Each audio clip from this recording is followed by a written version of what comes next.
Hi நண்பர்களே, நம்ம இப்போ எங்கே போகிறோன்னா பீச்சுக்கு தான் போகிறோம். பீச்சுக்கு எதுக்கு போகிறோன்னா காலையிலே போயிட்டு ஃப்ரெஷ்ஷாக மீன் வாங்கலான்ட்டு போகிறோம். இந்த பீச்சுக்கு போனால் மீன் எப்பவுமே பிடிச்சிட்ருப்பாங்க.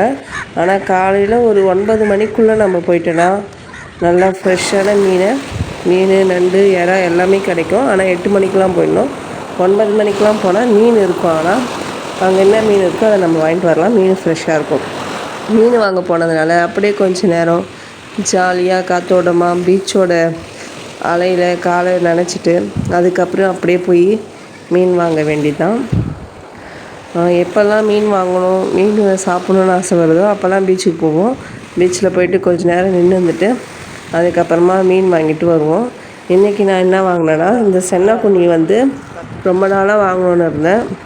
ஆனால் இது அந்த பீச்சுக்கு போனால் மட்டும்தான் கிடைக்கும். அதனால் சென்னாக்குண்ணி வாங்கியாச்சு ஒரு 50 ரூபாய்க்கு. அப்புறம் இந்த மீன் ஒரு 150 ரூபா, 200 சொன்னாங்க. அப்புறம் 150 ரூபாய்க்கு கொடுத்தாங்க. ஆனால் மீன்லாம் ரொம்ப ஃப்ரெஷ்ஷாக ரொம்ப சூப்பராக ஹெல்த்தியாக இருந்தது.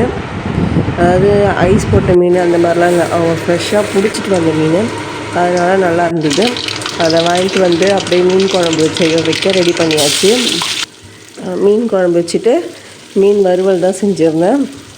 அது கிழங்கா மீனும் அப்புறம் குட்டி குட்டியாக சங்கரா மீன், அது குட்டி சங்கரான்னு சொல்லுவாங்க. ஆனால் சங்கரா வகையை சேர்ந்தது, ஆனால் சங்கரா கிடையாது. ஆனால் குழம்புலாம் வச்சா நல்லா சதைப்பத்தா டேஸ்ட்டாக தான் இருக்கும். குட்டி மீனாக இருந்தாலும் நல்லாயிருக்கும் சாப்பிட்றதுக்கு. இது கிழங்காலே இது ஒரு வகை, இதுவும் நல்லா டேஸ்ட்டாக தான் இருந்தது. அதுக்கு தேவையான காரத்தூள், மஞ்சத்தூள், உப்பு, மிளகுத்தூள் எல்லாம் போட்டு மசாலா ரெடி பண்ணி நம்ம மீன் வறுக்க வேண்டியது தான். உங்களுக்கும் இந்த மாதிரி பீச்சில் போய் மீன் வாங்க பிடிக்குமா? இல்லை நீங்கள் எங்கே மீன் வாங்குவீங்கன்னு கமெண்டில் சொல்லுங்கள். இதில் கொஞ்சமாக காரத்தூள் ஆட் பண்ணிவிட்டு நம்ம மீன் வறுக்கிறதுக்கு மசாலா ரெடி பண்ணி வச்சிடலாம்.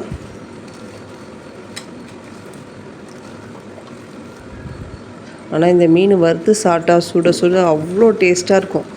நீங்கள் சாப்பிட்ருக்கீங்களா தெரியல, ஆனால் சாப்பிட்டு இருந்தீங்கன்னா கமெண்டில் சொல்லுங்கள். மற்ற மீனை விட இது ரொம்ப டேஸ்ட்டு அதிகமாக தான் இருக்கும்.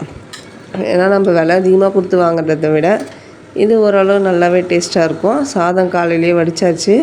அப்புறம் மீன் குழம்புக்காக மாங்காய் அரிஞ்சு போட்டு மீன் குழம்பு ரெடி.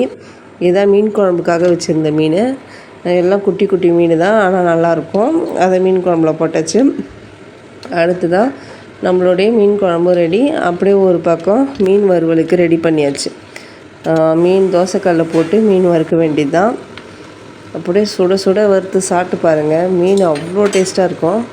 யாருக்கெல்லாம் இந்த மாதிரி மீன் சூடாக வறுத்து சாப்பிட பிடிக்கும்னு கமெண்ட்டில் சொல்லுங்கள். இந்த வீடியோ பிடிச்சிருந்தா லைக் பண்ணுங்கள், ஷேர் பண்ணுங்கள், சப்ஸ்கிரைப் பண்ணுங்கள்.